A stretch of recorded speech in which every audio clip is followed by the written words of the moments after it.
llega la primera película sobre turismofobia. Y antes de hablar específicamente de la película, quiero hacer hincapié 2 segundos en qué significa turismofobia, que es algo que nosotros hemos hablado en este programa. Es el temor, lo voy a leer tal cual, ¿sí? Es el temor o rechazo social que sienten los ciudadanos locales de un destino hacia los turistas debido por lo general o a la mala planificación de políticas turísticas o a la explotación de distintos lugares que por ahí no estaban acostumbrados. Bueno, antes de arrancar de la película, esto es algo que nosotros venimos hablando que va de la mano con el turismo cultural, también con el turismo natural, pero específicamente con aquellos lugares que antes de la pandemia no eran turísticos y de repente, por una cosa u otra, empiezan a hacerlo. El director de cine Alex de la Iglesia ha estrenado Venecia Frenia, que es la primera película de ficción que gira en torno a la turismofobia que contábamos recién de qué se trata. En el Festival del Cine Fantástico, en el film, un grupo de jóvenes turistas españoles que se verán envueltos en una trama para intentar salvar sus vidas de las agresiones contra el turismo y el rechazo a los grandes cruceros, ¿sí? Está coproducida por Amazon Prime Video y RTVE.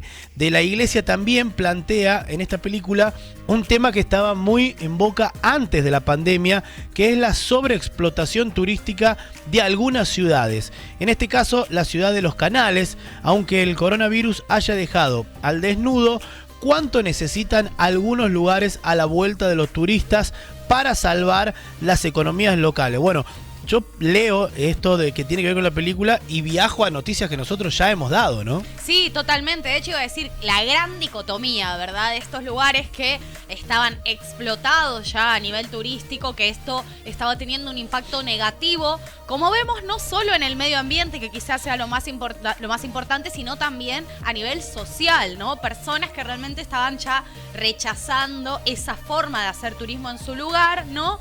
Y cómo realmente esto en la pandemia también se ha traducido en la falta de ingresos. Entonces, estar hoy por hoy enfrentando esta dicotomía. Necesito a los turistas, ¿de qué manera los atraigo? ¿De qué manera modifico mi propuesta, ¿no? Claro, de turismo? Y en Venecia, que como vos bien dices, discúlpame, es una noticia que hemos dado hace poco, ¿no? El pensar en una entrada, en el pago de una entrada para entrar a Venecia y de esta manera reducir la cantidad de turistas. Una medida extrema. Exactamente. Bueno, y perder el miedo de los lugareños, ¿no? El miedo de sentirse invadidos y todo lo que eso genera.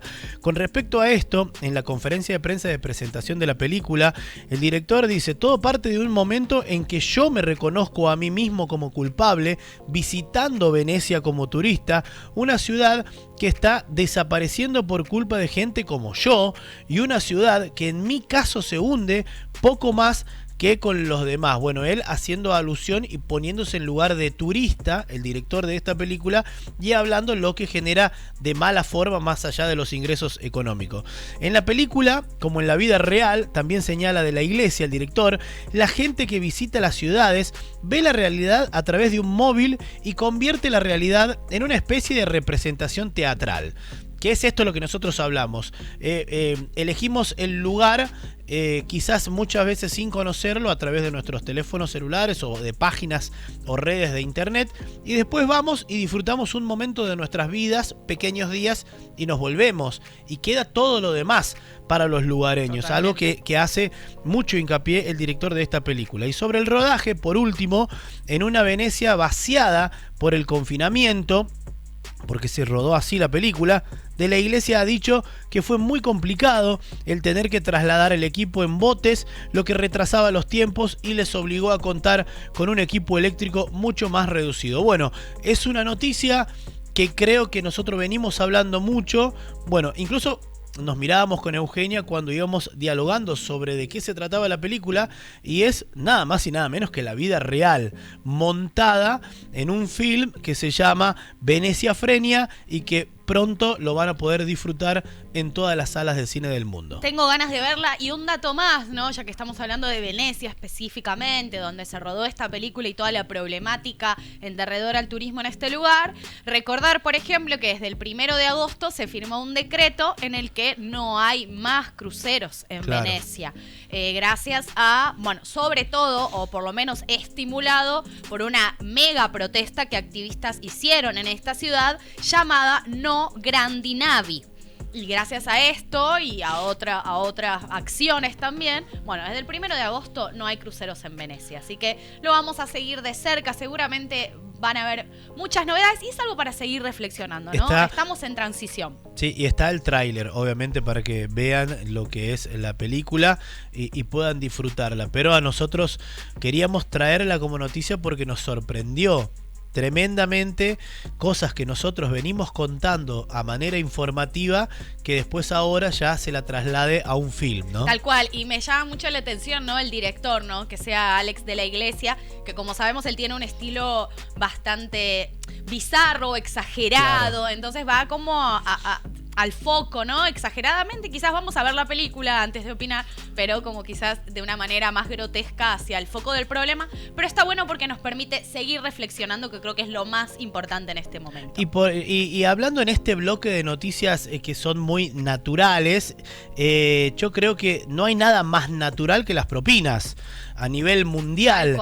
Y de eso vamos a hablar ahora, Eugenia. Sí, por supuesto, porque como te decía, seguramente estás planeando un viaje dentro de poco, quizás falte poco para que te tomes un avión, un barco, para que agarres tu auto o tu bicicleta. Y un dato muy importante a saber, por lo menos para mí, es qué pasa con las propinas en los diferentes países, ¿no? Porque en algunos países hay porcentajes estipulados y está bueno que podamos respetarlos. En otros ni siquiera hay propinas, ni siquiera se estila. En otros realmente se van a ofender si no dejas una propina. Te cuento un poco en algunos destinos qué pasa con las propinas. Nos vamos a Brasil, un gran país que nos encanta visitar por sus playas, por sus propuestas.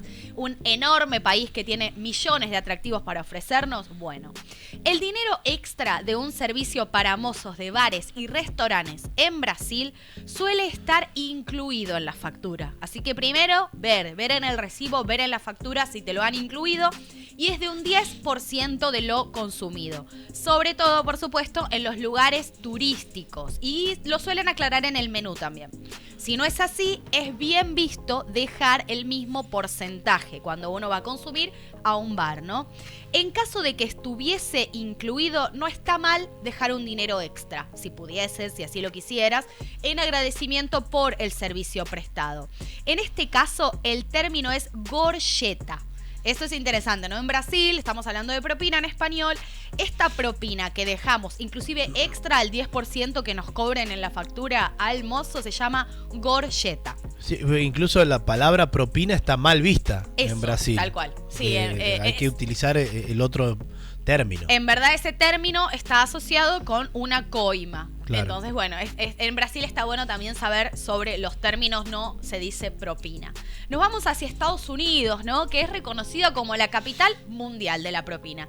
Y eso significa que irse de un lugar sin desembolsar lo que se espera es una ofensa. Así que sin dudas en Estados Unidos hay que dejar una propina. Tanto es así que lejos de ser una cuestión voluntaria, como la propia definición de propina lo indica, se suele exigir entre un 15 y un 20% de la factura. Bueno, no por nada, ¿no? Los estudiantes suelen ir a Estados Unidos a trabajar y realmente ganan gran parte de su sueldo en las propinas, ¿no? Ocurre que allí lo que aportan los clientes es una parte importante del salario de los mozos, que usualmente es bajo. Es importante tener en cuenta esto, ¿no? En Estados Unidos, para poder apoyar esta actividad. La regla en este país es dar dinero no solo a los mozos de un restaurante o un bar, sino también a un portero, a un camarero, botones y cualquier persona que ha prestado un servicio o una ayuda. Inclusive se suele dejar propina a los taxistas, a los conductores o remiseros, más allá de lo que marque el reloj. Algunas personas suelen dejarle una propina extra por el estado del auto, por la atención, por la amabilidad. Que cómo van cambiando las modalidades y las culturas. En Estados Unidos, a comparación de Brasil, es una falta de respeto no dejar la es propina. una falta de respeto y también hay que tener en cuenta esto que me parece muy importante, que realmente en el caso de los bares los sueldos de los mozos suelen ser bajos. Entonces, muy importante la propina que dejemos y se estila a que sea entre un 15 y un 20%. Nos vamos cerca, nos vamos a Canadá. El personal de servicio en líneas generales espera que le dejes una propina. En Canadá suele ser de un 10%, hasta de un 20% dependiendo de la zona de Canadá, ¿no? También dependerá de qué tan bueno haya sido el servicio prestado. Si es malo, dicen, está bien dejar un mensaje y dejar unos pocos centavos. Los restaurantes suelen cobrar un 15% del valor de la consumición. Los porteros, valets, mucamas de los hoteles esperan también recibir una propina de entre 1 y 3 dólares por día. Es correcto dejarlo en la cama o en la mesita de luz. También los taxistas reciben allí propinas que rondan el 10%. Así que acá también se suma, bueno, tener en cuenta los hoteles, mucamas, como decíamos, bueno, también servicios. Oye, y el detalle de en qué parte de la habitación dejar también, cada lugar, cada ciudad, cada país es un mundo distinto con el tema propinas. En este caso, como contaba Eugenia, en dónde dejar la propina, porque quizás puede ser o que pueden pensar o que se le haya perdido, que se haya olvidado la persona que estaba en la habitación, o quizás también hasta una falta de respeto, ¿no? Claro, totalmente. Bueno, miren que empezamos a cambiar un poco la situación, nos vamos hacia México. En México los comercios tienen prohibido exigir propina y no puede cargarse en la factura sin el consentimiento del consumidor. Así que bueno, esto ya sabes, ¿no? En México no te van a cobrar de por sí la propina, no te la pueden exigir si vos no quieres, pero sí es costumbre dejar una gratificación voluntaria del 10 al 15% del total de lo consumido. Inclusive se recomienda que si el servicio es muy bueno, se agregue un 5% más. Y en este país también, miren qué distinto, ¿no? Porque no lo absorbe obligatoriamente la factura, pero los salarios de los mozos también suelen ser muy bajos y en gran parte están siendo completados por esta propina, así que en verdad resulta una lástima que no sea tan común, ¿no? Pero sí es costumbre dejar esa gratificación de entre el 10 y el 15, como te decía, para los mozos. Nos vamos a Australia. En otras épocas era impensado que un viajero tuviese que dar propina allí. Pero con el aumento del turismo se ha ido incorporando esta costumbre, pero aún son completamente opcionales. Se acepta una propina del 10% en los restaurantes. En cambio, no es costumbre dar propina a los taxistas, pero esta forma está empezando a aparecer. También te quiero contar qué pasa en Perú, otro lugar turístico, si los hay, de Sudamérica. En cuanto al monto, se recomienda dejar como propina en un restaurante el 10%. Hay variaciones, pero es el porcentaje más común. Si un cliente considera que el servicio no fue del todo bueno y que hubo algunas deficiencias, entonces podría dejar un poco menos, entre un 5 y un 7%. Allí se considera que si el servicio fue realmente deficiente, uno no debe sentirse en la obligación de dejar propina. Nos vamos hacia Argentina, también cerca del último país que te voy a contar por hoy. Podríamos seguir, pero te voy a contar qué pasa en Argentina. Y en Argentina, entonces, ya estoy llegando, ahí está. Estamos. En Argentina, es bueno advertir a los turistas extranjeros que es costumbre dejar el 10% en los restaurantes. Los hoteles generalmente cobran alrededor del 10%, pero sobre todo cuando dar una propina al servicio de limpieza y a los porteros por llevar las maletas a la habitación. Darle una propina a la mucama todos los días suele redundar en un servicio fantástico. Los taxistas no suelen esperar que se les dé propina, pero casi todo el mundo les deja algunas monedas, billetes o redondean el precio, ¿no? Del pago, ¿no? Bueno, algunas situaciones de lo que pasa con la propina. Podemos llegar a decir que en líneas generales se tiende a dejar propina, se tiende a dejar un 10%, nada más que lo que cambia es que algunos te lo absorben en la factura y otros todavía no es una costumbre tan expandida, no en el territorio, pero empieza a aparecer. Y otros lugares depende de cada una de las personas, a donde no es obligatorio dejarlo, pero obviamente que están y debería ser así. Me sorprende en lugares como Estados Unidos los bajos sueldos, ¿no? En este caso Y para México, meseros, claro, en México totalmente. también, sorprendente.